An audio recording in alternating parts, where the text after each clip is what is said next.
Meanwhile in Africa. This morning, as I sit here next to the lake, I can hear the worship of a local church. About 100 meters into the lake, I can see 3 boats full of young men rowing against the wind, trying to get to the place where today would be the big catch before the weekend.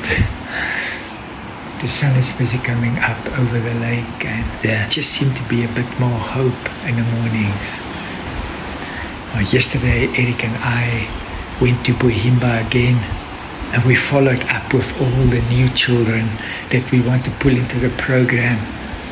So many of them are hesitant to come, so many of them are unsure, many of them are sick, and many of them had to go to the fields to go and work, and we're trying to help the grandmothers and the widows to understand how important it is for the children to come to the feeding point and to go to school. Some of our young men want to drop out of school because they can earn 50 US cents a day working by picking up stones.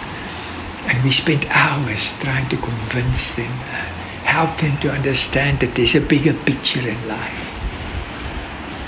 And then we went to do a holy home visit, and as we sat there for nearly an hour and a half, another grandmother arrived, and with her was a young girl.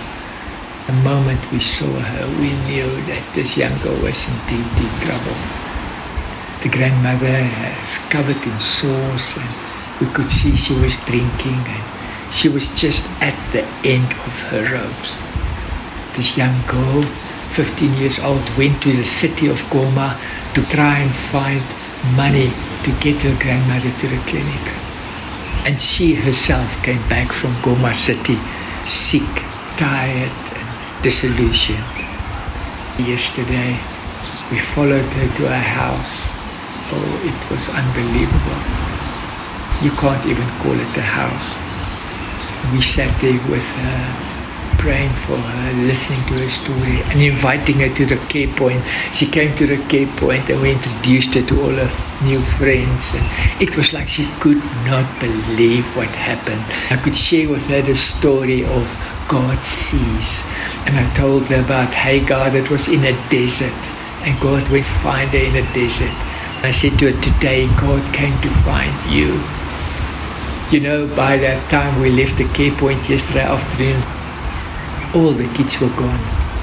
She was still there, saturated in the love, and this incredible thing had happened to her today. God saw her. She's now part of a family, part of people that know her name and caring for her. Every time we dare to go out, every time we dare to wait, God shows us who's on His heart, and we bring hope. www.handsatwork.org